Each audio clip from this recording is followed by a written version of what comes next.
우리 함께 하나님의 말씀 보도록 하겠습니다. 오늘 우리에게 주시는 말씀은 신약 성경 사도행전 2장 42절에서 47절까지의 말씀입니다.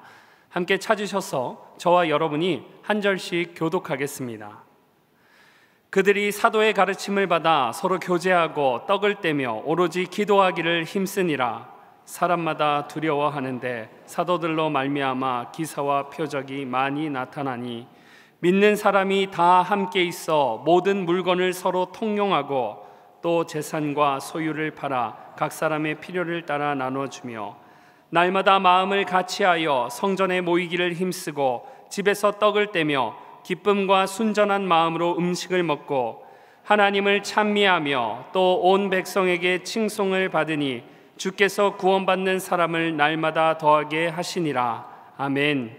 오늘 함께 나누실 말씀은 계속해서 사도행전 강해가 되겠습니다. 성령이 다스리는 교회의 모습이라는 주제로 오늘 여러분들과 하나님의 말씀 함께 선포하고자 합니다. 오늘 우리가 읽은 본문은 특별히 사도행전 가운데에 성령께서 임재하시고 성령이 강림하신 후에 성령 충만을 받은 이 초대교회 성도들로부터 시작된 교회의 모습입니다. 성령이 부어지셨을 때, 성령이 임하셨을 때 바로 생겨난 교회, 역사상 가장 따끈따끈한 교회. 그래서 이 교회를 원시교회라고 부릅니다. 따라하겠습니다. 원시교회. 아주 원시적인 교회라는 뜻이 아니라 원시가 되고 시작이 되고 원형이 되는 교회다 하는 뜻입니다. 오늘 이 본문에 나오는 이 교회의 모습이 중요한 이유는 성령이 임하시고 성령께서 다스리시고 통치하실 때 이 땅에 있는 교회가 어떤 모습이 되느냐 하는 모델을 보여주기 때문입니다.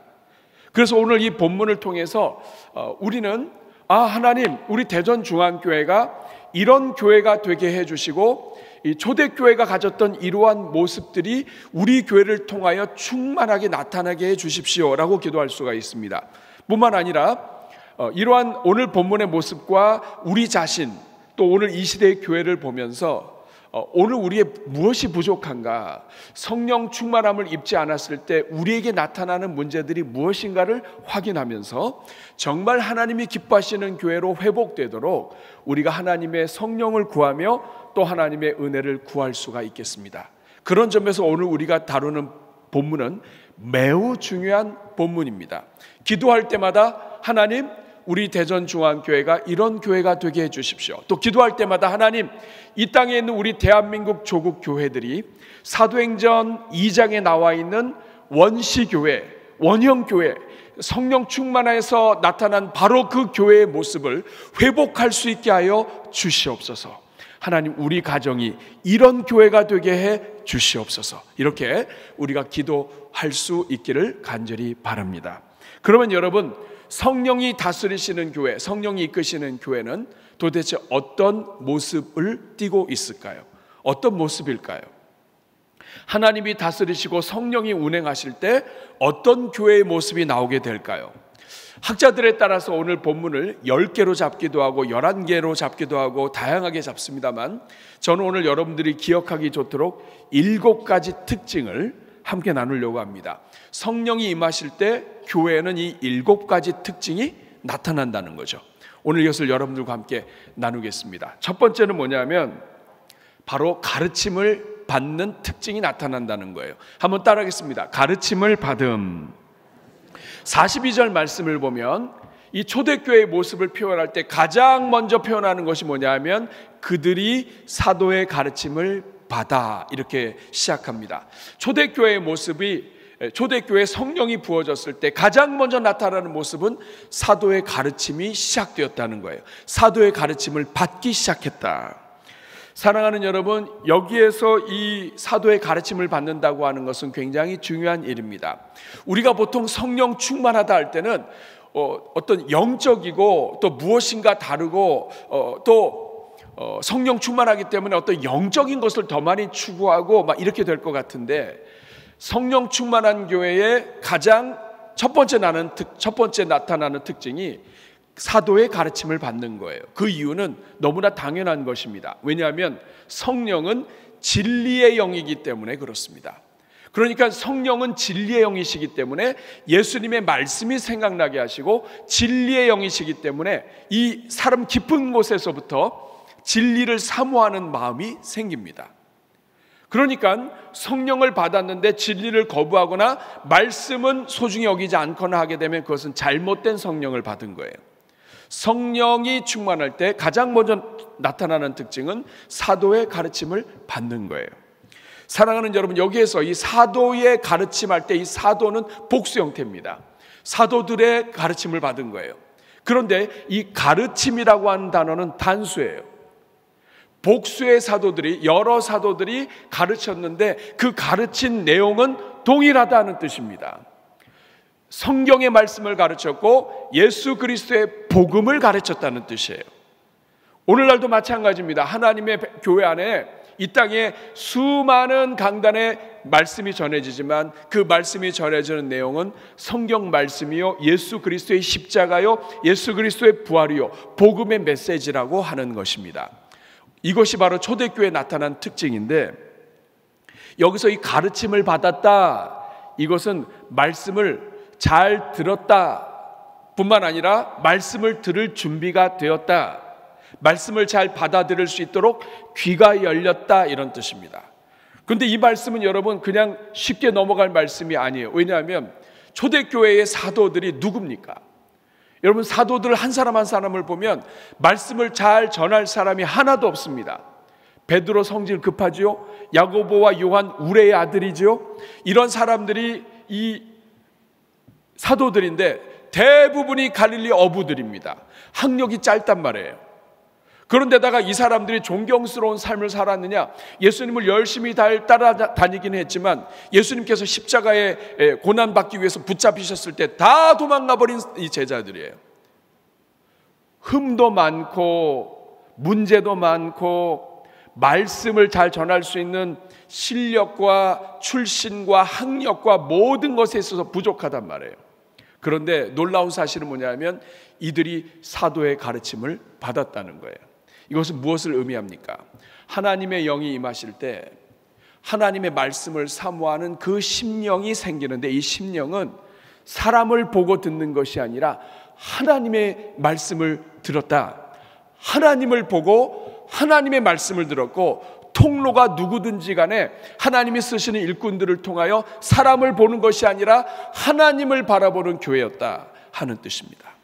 사랑하는 여러분, 여러분은 어떻습니까? 성령이 임하실 때 초대교회는 말씀에 대한 귀가 열렸습니다. 저는 여러분들의 귀가 열리기를 축복합니다. 말씀을 사모하는 마음이 없다면 이건 성령 충만을 구하셔야 합니다. 하나님 아버지, 나에게 말씀을 사모하게 하여 주시고, 하나님으로부터 말씀을 듣지 않으면 인생은 살 수가 없습니다. 하나님은 우리에게 생명을 주신 분이시고 우리의 모든 호흡은 하나님으로부터 나왔습니다. 인생의 숨, 호흡이 코끝에 달려 있습니다. 코만 막히면 숨을 쉴 수가 없습니다. 하나님은 호흡과 같으신 분인데 하나님의 말씀은 천지를 지으신 말씀이요, 능력의 말씀이요, 우리를 살리시는 생명의 말씀입니다. 이 말씀에 대한 사모함이 성령 충만과 연결되어 있는 것입니다. 오늘 여러분들은 말씀에 대한 사모함이 있습니까? 하나님께서 여러분들의 귀를 열어주시고 말씀의 사모함을 충만하게 하나님께서 은혜로 부어주시기를 간절히 축복합니다. 이것이 초대교회의 첫 번째 특징이에요. 그럼 두 번째 특징이 무엇인가? 두 번째 특징은 바로 교제입니다. 한번 따라하겠습니다. 교제. 여러분, 여기에서 말하는 이 교제라고 하는 것은 42절 말씀을 보니까 그들이 사도의 가르침을 받은 다음에 서로 교제하게 되었다 이야기합니다. 우리가 보통 교제하면 교회에서 보통 친목회, 또 친교회를 많이 생각합니다. 그래서 뭐 친교부장도 있고 또 친교도 하고 친교회도 하고 같이 놀고 또 이런 것들도 교제라고 보통 우리가 이야기하는데, 오늘 본문에 나오는 교제는 그런 뜻이 아닙니다. 이 서로 교제하고 할 때 이 교제는 코이노니아라고 하는 것인데, 이것은 서로 연합하다는 뜻인데, 우리가 통상적으로 서로 좋아서 친해서 서로 함께하는 것을 이야기하는 것이 아닙니다. 물론 친하고 좋아서도 함께하지만 그러면 나는 친하지 않으면 함께하지 않고 싶고, 난 친하지 않기 때문에 나는 모이지 않고, 나는 쟤하고 친하지 않기 때문에 제가 하는 사역은 내가 안 하고, 이게 교제가 아니기 때문에 그렇습니다. 여기서 말하는 교제는 뭐냐면 함께 하나님의 뜻을 위하여 함께 마음을 모은다는 뜻입니다. 함께 나누어 주는 것, 함께 참여하는 것, 하나님이 기뻐하시는 일을 위하여 마음을 모아서 함께하는 것, 이것이 바로 교제 코이노니아입니다. 사랑하는 여러분, 이것을 44절의 말씀이 잘 해주고 있습니다. 44절 말씀을 보니까 믿는 사람들이 다 함께 있습니다. 여러분, 이들이 어떻게 함께 있을 수 있습니까? 여러분, 초대교회 사람들을 보십시오. 이 사람들은 함께 있을 수 있는 사람이 아니에요. 사도들도 따라다니던 사람들도 함께하기 어려웠고요. 또 야고보 요한처럼 어머니가 찾아와가지고 치맛바람을 일으키면서 얘를 오른편에 얘는 왼편에 이렇게 해서 서로 이 불편함의 관계도 있었던 사람들이에요. 뿐만 아니라 베드로의 설교로 3,000명이 새로 들어왔습니다. 여러분, 이 수많은 사람들, 다양한 사람들, 유대인들, 기독교인들, 다양한 사람들이, 또 제자들, 원래부터 따라다녔던 사람들, 이런 사람들이 지금 다 함께 있습니다. 여러분, 이 사람들이 서로를 잘 알고 서로 친해서 다 함께 있는 게 아니에요. 근데 이들이 다 함께 있게 되었습니다. 성령이 함께 하시니까 가능한 거예요. 모든 물건을 서로 통용했다. 네 건 내 건을 따지지 않고 같이 십시일반으로 모았다. 하나님의 뜻을 위하여 어떤 사람은 조금 자기의 형편대로, 어떤 사람은 더 많이, 그래서 서로 통용했다. 서로 모아서 이것을 같이 같은 목적을 위해서 썼다. 구체적으로 45절 같이 읽어보겠습니다. 또 재산과 소유를 팔아 각 사람의 필요에 따라 나눠주며, 이렇게 같이 통용하고 같이 모은 이유가 무엇이냐? 그것은 그 소유를 팔아서 각 사람의 필요, 여기서 이 각 사람은 특별히 교회 공동체와 교회 공동체 밖에 있는, 또 지역 사회에 있는 연약한 자들을 위하여 손을 뻗쳤다는 것입니다. 가난한 자들, 또 어려운 자들, 구제해야 될 자들. 여러분, 오순절 다락방에 있던 사람들의 숫자는 120명 정도밖에 되지 않았는데 3,000명이 베드로의 설교로 돌아왔습니다. 이 어마어마한 숫자 안에는 지역사회의 다양한 사람들의 어려움과 궁핍과 곤란함과 또 이 가난이 있는 거예요. 이것을 같은 마음을 모아서 함께 뜻을 모아서 함께 마음을 같이 해서 같이 모든 일을 했다 하는 것을 이 교제로 표현하고 있습니다. 그래서 종교개혁자인 켈빈은 초대교회는 이 사도행전 2장을 통해서 서로 사귐이 있는 공동체였다. 그러나 여기에서 머물지 않고 서로 구제하고 형제를 사랑하기 때문에 반드시 수반해야 될 일들, 서로 돕는 일들, 형제를 향한 다양한 의무와 섬김, 이런 것들을 외면하지 아니하고 이러한 하나님이 기뻐하시는 일들을 위하여, 형제를 사랑하는 일을 위하여 할 수 있는 일들을 위해서 함께 마음을 모으고 함께 뜻을 같이 한 교제가 살아있는, 코이노니아가 살아있는 교회 공동체였다. 이렇게 정리를 했습니다. 사랑하는 여러분, 여러분은 어떠십니까? 여러분은 교제를 잘 하고 계십니까? 친하기 때문에, 나하고 잘 맞기 때문에 내가 누군가하고 맞는 것은 세상도 하는 것입니다.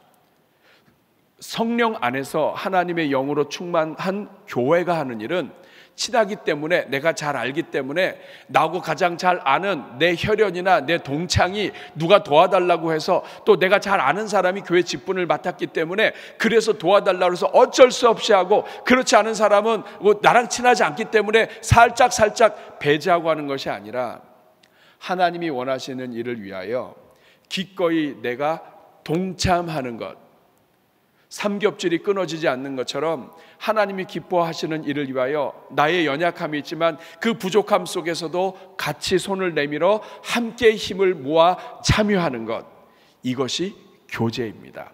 이것이 초대교회에 나타난 특징이에요. 사랑하는 여러분, 여러분들은 성경적인 교제, 초대교회가 나타난 교제 여러분이 하고 계십니까? 아니면 사회에서 인간적으로 또 어느 누구든지 할 수 있는, 여러분이 잘 알고 있는 그런 교제에 여전히 머물러 있는 것은 아닙니까? 성령이 임하시게 되면 하나님의 교제가 살아나게 됩니다. 이것이 초대교회의 모습이었고, 바로 이 모습 때문에 이 교회가 있는 주변에는 하나님의 영광과 하나님의 은혜가 흘러갈 수 있었던 것입니다. 세 번째, 초대교회에 나타난 특징은 바로 떡을 떼는 것입니다. 한번 따라하겠습니다. 떡을 댐. 저는 이 7가지 특징 중에서 제일 좋은 게 바로 이 떡을 떼는 것 같아요. 여러분 아침 드시고 오셨나요? 네. 이 떡을 뗀다고 하는 것은 오늘 42절 말씀을 보니까 그들이 사도의 가르침을 받아 서로 교제하고 그 다음에 떡을 뗐습니다. 함께 동참하는 것에서 끝나지 않고 떡을 뗐다. 신약 성경을 읽다가 여러분 떡을 뗀다는 말이 나오면 2가지 뜻입니다. 하나는 뭐냐 하면 성찬식을 했다. 초대교회에서 떡을 뗐다고 하는 말은 예수님께서 이 만찬, 최후의 만찬에서 성찬식을 하면서 예수님을 기념하도록 하는 그런 언제든지 어디서든지 나를 기념해라 하는 이 말씀에 순종해서 초대교회 성도들은 자연스럽게 떡을 뗐다, 성찬식을 했다는 뜻이에요. 이 성찬식을 했다는 것은 뭐냐면 모일 때마다 이 모임은 다른 모임, 세상의 모임이 아니라 우리를 구원하신 예수 그리스도, 우리를 죄로부터 사하여 주시고 우리를 새롭게 하신 예수 그리스도의 이 살과 피로 인하여 구원받은 공동체이다. 예수 그리스도가 나를 먹이신 것처럼, 나를 먹이셔서 구원하시고 살리신 것처럼 나 또한 그러한 은혜 속에 있고 나 또한 그런 은혜로 다른 영혼들을 살리고 세우는 섬김을 하겠다 하는 이 결단과 이 은혜를 고백하는 이 시간이 항상 있었다는 거예요. 뿐만 아니라 신약 성경에서 또 떡을 뗐다고 할 때는 이것은 실제로 음식을 나누며 또 함께 애찬을 나누었다는 뜻입니다. 46절 말씀을 보면 2가지의 이 떡을 땜이 나오는 걸 볼 수 있습니다. 날마다 마음을 같이하여 성전에 모이기를 힘쓰고, 자, 집에서 떡을 떼며 그리고 기쁨과 순전한 마음으로 음식을 먹었다. 집에서, 가정에서 성도들이 돌아가면서 서로의 집에서 떡을 떼며 음식을 먹고 순전한 마음으로 음식을 먹었다, 애찬을 했다 하는 거죠. 여기서 우리가 알 수 있는 것은 초대교회, 성령이 충만한 교회의 가장 큰 여러 특징들 가운데 떡을 떼는 것이 반드시 포함되어 있다는 거예요. 떡을 뗀다는 것, 어떤 모임이든지 그 자리에는 예수 그리스도의 십자가와 구속의 은혜를 기념하는 자리였고, 그 자리에서 그 먼저 자신을 내어주신 예수님으로 말미암아 교회 공동체는 자신도 기꺼이 예수님처럼 살과 피를 내주신 예수님을 따라 자신의 것, 별거 아니지만 자신이 갖고 있는 것들을 기쁨으로 나누며 함께 먹을 수 있는 이러한 은혜와 복을, 살과 피를 나누는 하나님의 은혜에 동참하게 되었다 하는 것을 알 수 있습니다. 이것이 초대교회의 특징이에요. 사랑하는 여러분, 저는 우리 교회 안에 떡을 땜의 은혜가 회복될 수 있기를 바랍니다. 어떤 모임으로 모이든지, 무슨 회로 모이든지 그 모임은 세상의 모임이 아닙니다. 그 모임은 예수 그리스도의 십자가의 은혜로 구원받은 하나님의 백성들의 모임입니다. 우리가 직접 성찬식은 하지 않더라 할지라도 살과 피를 나누어 주신 예수님의 은혜 때문에 내가 구원받았고, 예수님의 자기를 죽이셔서 자기의 피까지 흘리셔서 우리를 구원하신 그 은혜 때문에 우리가 함께 구원받아 모인 것을 기억해서 항상 그 어떤 모임이든지 그 안에 예수 그리스도의 은혜가, 예수 그리스도의 십자가의 은혜가 항상 중심이 되고, 그리고 그곳에서 주님이 우리를 먹이신 것처럼 우리 또한 다른 영혼들을 먹이는 그러한 공동체, 이러한 것이 늘 살아있는 교회, 공동체, 이것이 초대교회였고 또 우리 교회 공동체가 되기를 바랍니다. 그런데 이러한 것은 그냥 되는 것이 아니라 하나님의 성령이 임하실 때 가능한 거예요. 왜냐하면 성령은 예수 그리스도의 영이시기 때문에 성령이 함께 하시는 곳마다 예수 그리스도를 기념하게 하시기 때문입니다. 저는 여러분들은 모이는 자리마다, 섬기는 자리마다 예수 그리스도를 기념하십니까? 아니면 여러분의 잘남과 여러분의 은사와 여러분의 가진 것을 기념하십니까? 초대교회, 성령 충만한 교회는 예수 그리스도의 성찬을 기념했다는 걸 기억하셔야 됩니다. 저는 여러분들이 그런 은혜와 삶을 나누고 축복하는 교회 함께 세울 수 있기를 주님의 이름으로 축복합니다. 네 번째 특징, 7가지가 금방 지나가죠, 그렇죠? 네 번째입니다. 자, 첫 번째는 뭐라고 그랬죠?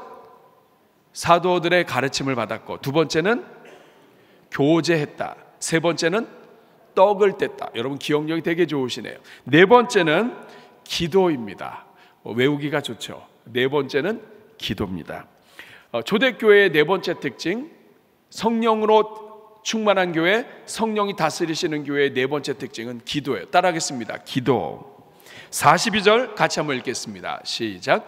그들이 사도의 가르침을 받아 서로 교제하고 떡을 떼며 오로지, 여기에 보면 기도의 앞에만 오로지라고 하는 단어가 들어가 있습니다. 이것은 뭐냐면 초대교회의 여러 특징들 가운데 초대교회를 지속적으로 초대교회가 되게 하고 초대교회로서의 모습을 갖추게 하는 것은 기도다 하는 것입니다. 오로지 기도하기를 힘쓰니라, 이 말은 그만큼 기도가 중심이었다.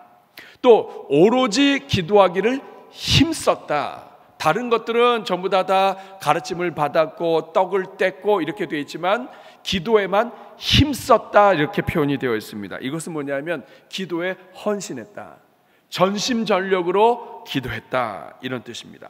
사랑하는 여러분, 왜 성령이 충만하고 성령이 다스릴 때 교회 공동체는 오로지 기도에 힘쓰는 그런 교회가 될까요?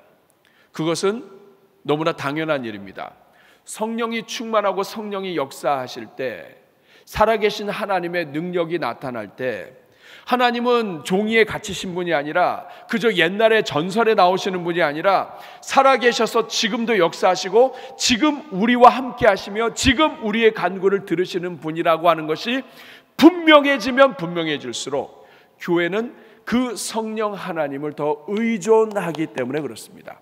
하나님이 살아계심을 느낄수록, 하나님이 내 인생 전체를 주관하시는 분이라고 하는 것을 믿으면 믿을수록 기도가 더 넓어지고 깊어질 수밖에 없다.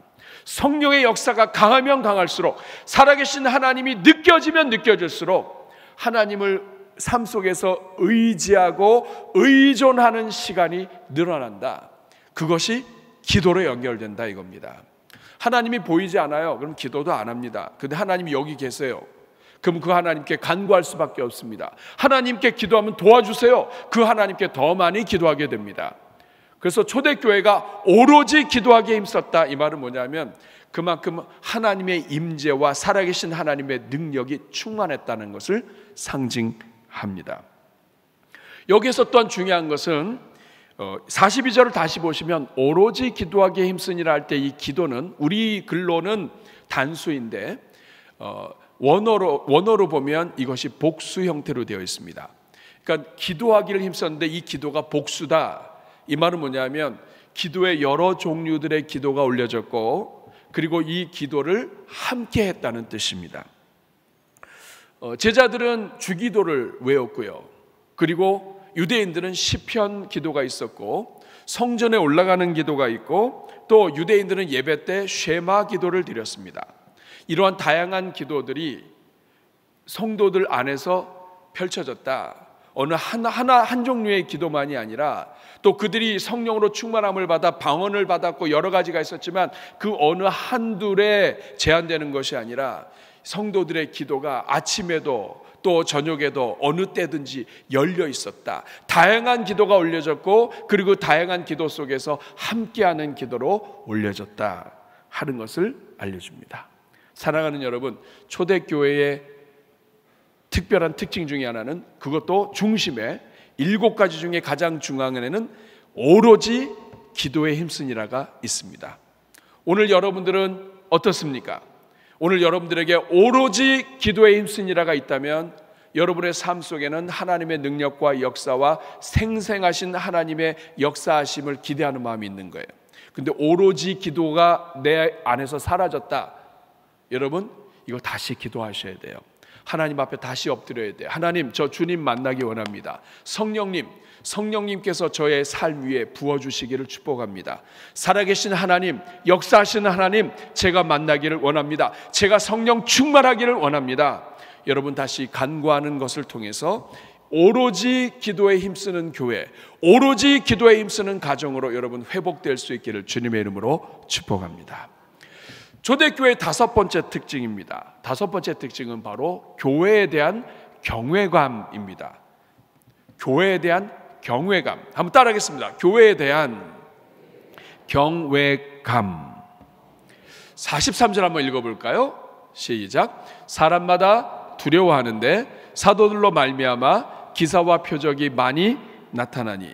여러분, 오순절 성령 강림은 하나님의 살아계심을 나타낸 아주 중요한 사건이었습니다. 보이지 않는 하나님이 교회와 함께 계셨던 거예요. 오순절에 함께 모였을 때 다락방에서 함께 모여서 기도하는데 정말 이제까지 없었던 그 생생한 운행하시고 역사하시는 하나님이 나타나셨어요. 하늘로부터 급하고 강한 바람 같은 소리가 막 나타났습니다.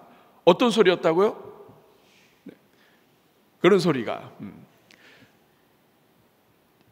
이제까지 경험해보지 못했던 성령이 운행하시고 역사하시는 것이 소리로 들린 거예요. 뿐만 아니라 각 사람 머리 위에 불이 임했는데 불의 혀가 갈라지는 것처럼 각 사람 머리마다 하나님의 불이 임한 걸 다 본 거예요.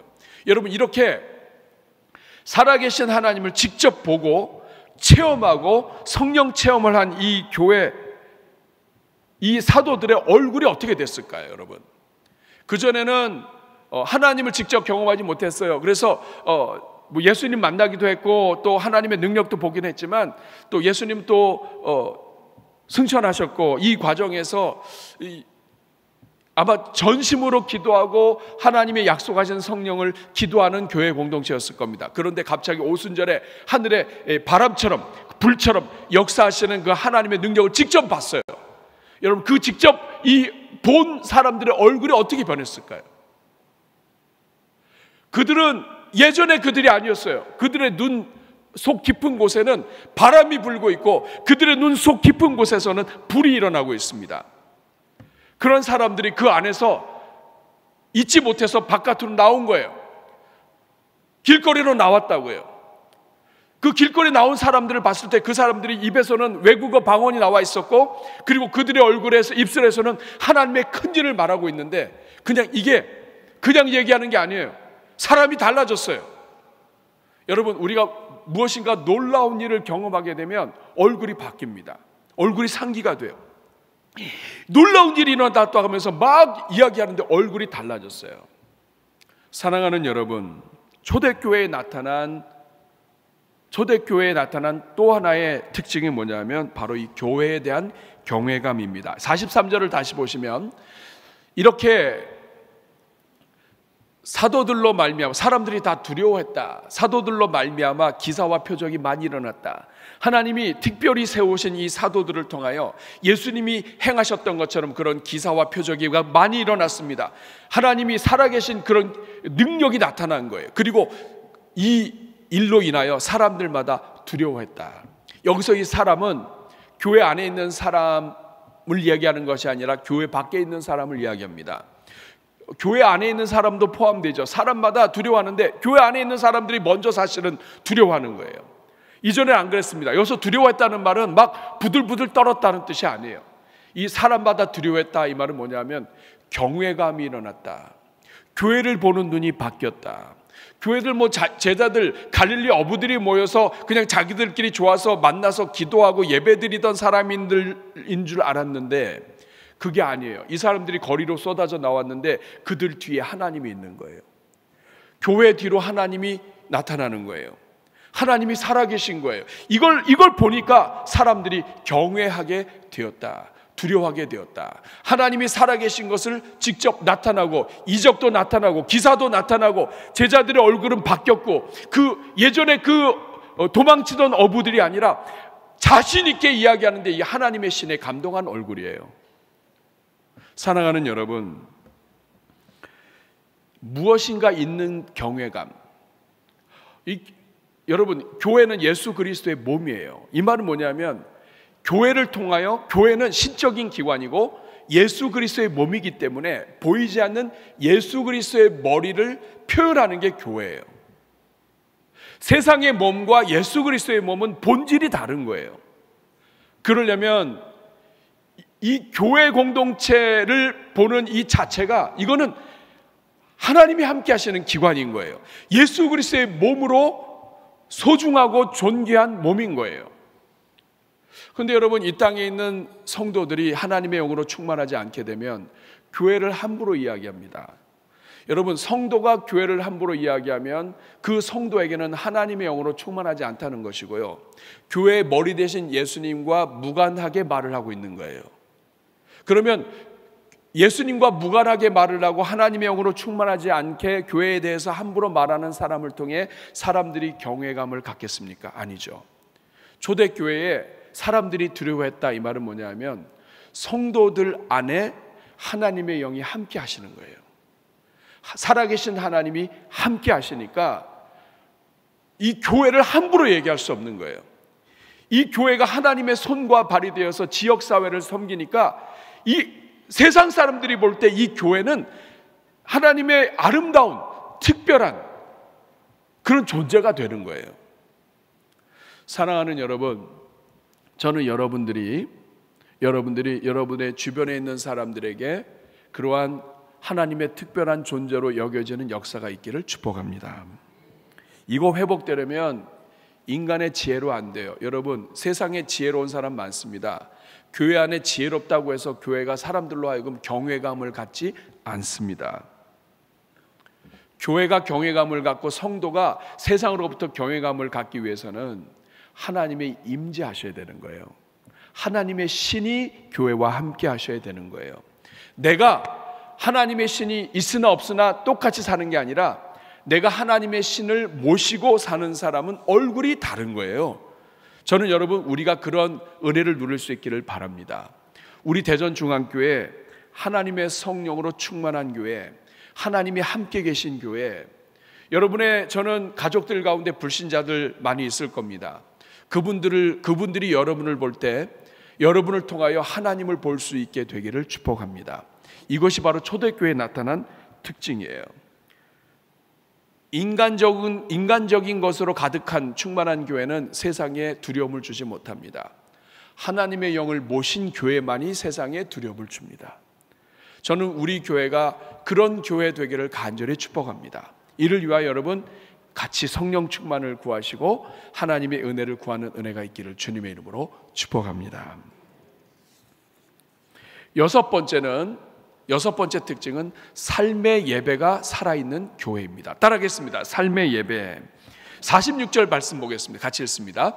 날마다 마음을 같이하여 성전에 모이기를 힘쓰고 집에서 떡을 떼며 기쁨과 순전한 마음으로 음식을 먹고, 여기에 보면 날마다 마음을 같이해서 성전에 모였는데 성전에 모이기만 하고 끝난 교회가 아니었어요.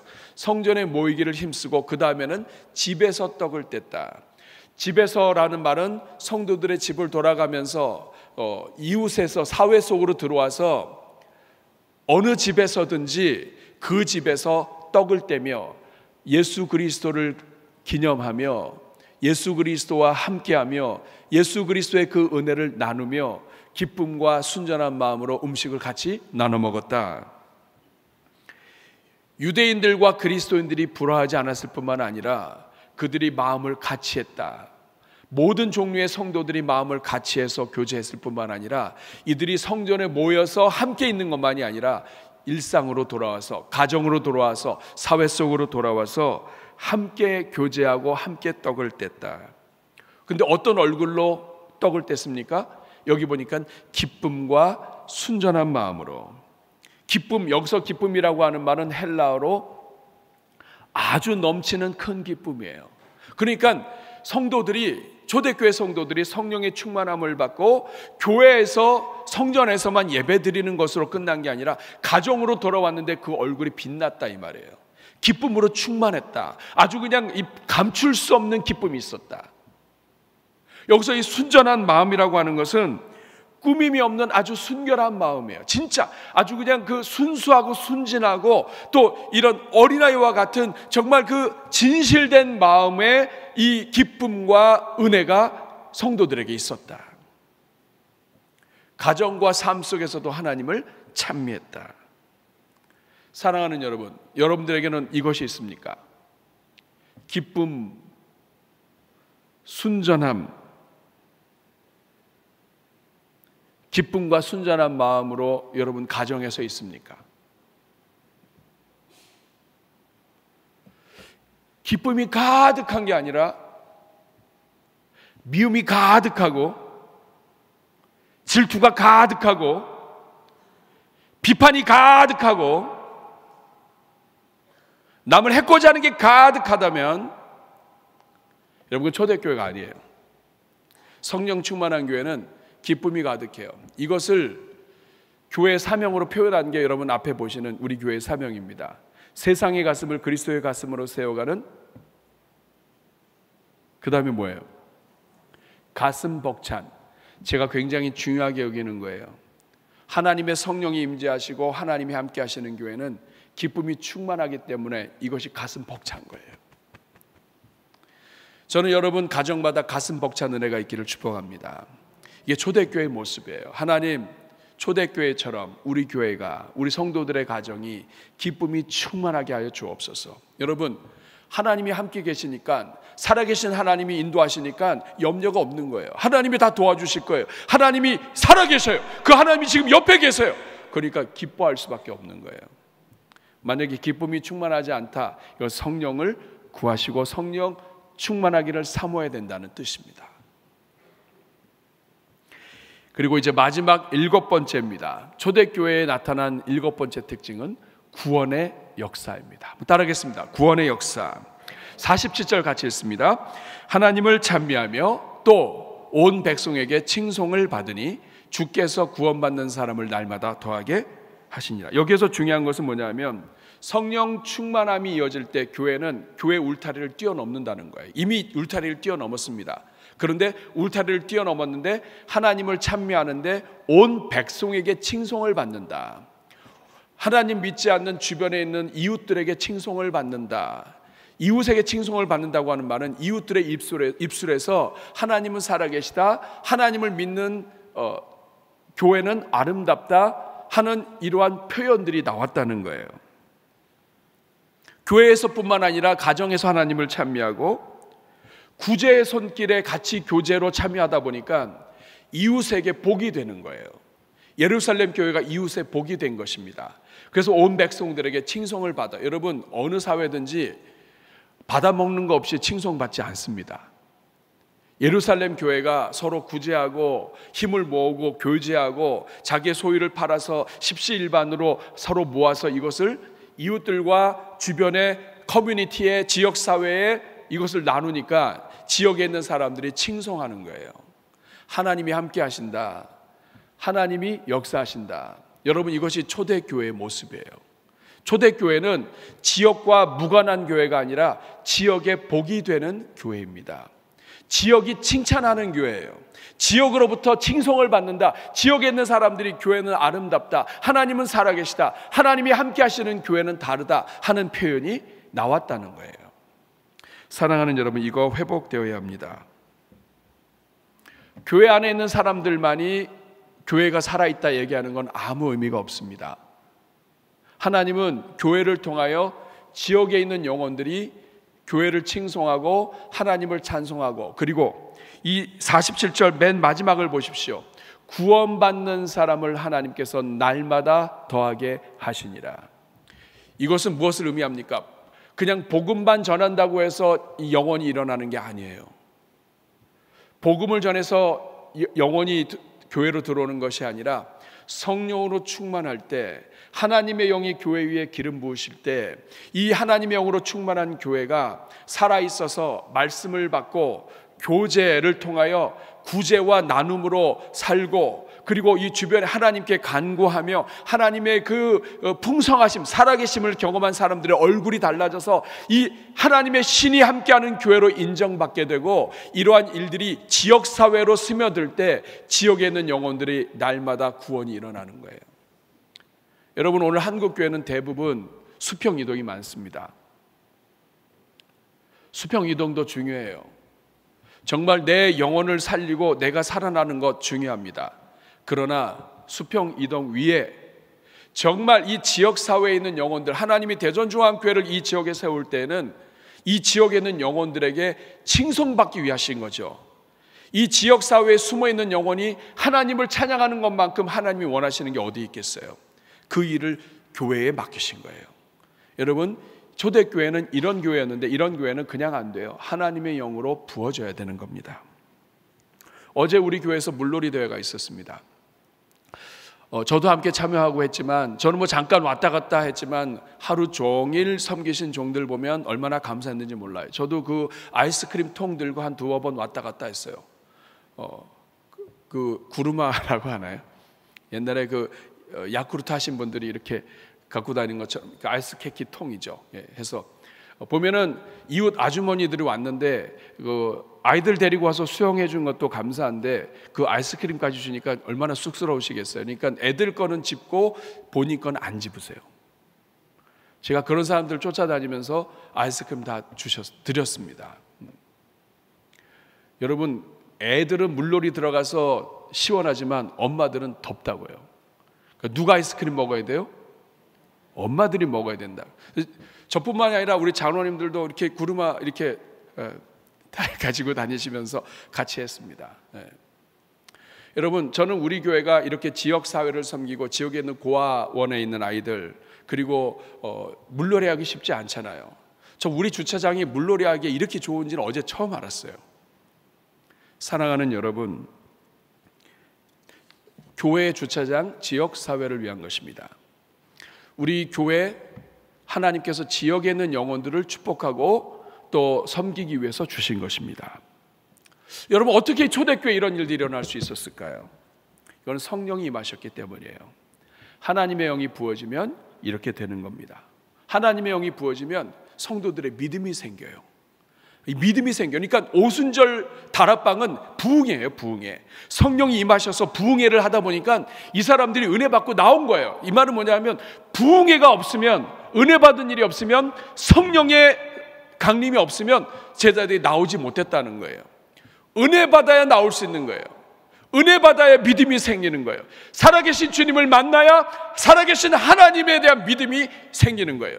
믿음이 생기다 보니까 어떤 일이 일어납니까? 마태복음 17장 20절, 너희가 겨자씨 하나 만한 믿음만 있어도 산을 옮길 수 있을 뿐만 아니라 못할 것이 없다. 요한일서 5장 4절 보면, 세상을 이기는 승리는 이것이니 우리의 믿음이니라. 믿음이 있으면 다 이긴다. 근데 반대로 믿음이 없으면 아무것도 못한다. 믿음 문제예요. 성령이 부어주시는 것은 우리의 믿음을 새롭게 하시는 하나님의 부흥회인 겁니다. 여러분, 이제 내일부터 가을맞이 특별 새벽 부흥회가 열립니다. 여러분, 이 교회 여러 행사들이 있지만 이 부흥회는 여러분들이 목숨 걸고 여러분이 달려들어 주셔야 돼요. 왜냐하면 이 부흥회는 내가 사는 길이기 때문에 그렇습니다. 말씀을 들으면 살지만 말씀을 듣지 않으면 죽습니다. 여러분, 어떤 분들은 부흥회 집회 참여하고 예배 참여하길 원했지만 하나님이 부르셔서 이 참석하지 못하고 그 전에 가시는 분도 있어요. 여러분이 지금 살아있다고 해서 여러분이 부흥회를 항상 참여할 수 있는 게 아니에요. 살아있는 동안에 하나님의 영으로 가득 체험을 받고 여러분의 심령이 부흥하는 이 기회는 여러분이 살아있는 동안에만 누릴 수 있는 거예요. 여러분, 내일부터 한 주 동안인데 시간을 잘 지우시고 일찍 주무세요. 이제는 옛날 같지 않고 덥기 때문에 잠을 조금만 못 자도 어지럽다고요. 일찍 주무시고 하나님 앞에 간구하시면서, 하나님, 저희가 생명 주셨는데 이 생명 있는 동안에 하나님 은혜 받겠습니다. 여러분, 온라인으로 예배 참여할 수 있지만 현장에 주시는 능력을 받기가 어려워요. 저 온라인으로 예배 드리다가 하늘에 불을 받고 방언하게 됐다는 게 거의 들어본 적이 없어요. 현장에 와서 찬양하고 기도하고 있어야 하나님의 불이 임하지. 그렇지 않습니까, 여러분? 그렇기 때문에 여러분들이 이제 내일부터 시작되는 한 주 동안의 이 부흥에 오순절 성령 강림 다락방이라고 생각하셔야 돼요. 우리 대전중앙교회 다락방이에요. 내일부터 5시 한 주 동안에 진행될 때 여러분 정말 귀한 강사님들 모시고 이번에 집회하게 됩니다. 함께 하시는 분들마다 은혜가 넘치시기를 주님의 이름으로 축복합니다. 가슴에 손을 얹고 기도하겠습니다. 하나님, 이 자리에 있는 주의 종들마다 심령의 부흥이 일어나게 하시고 성령의 기름 부으심으로 말미암아 초대교회에 주셨던 이 모습 하나도 빠짐없이 7 색깔의 무지개가 있는 것처럼 7 빛깔의 하나님의 풍성한 은혜의 열매가 가정마다 넘치게 하여 주옵소서. 예수님의 이름으로 축복하며 기도하옵나이다. 아멘.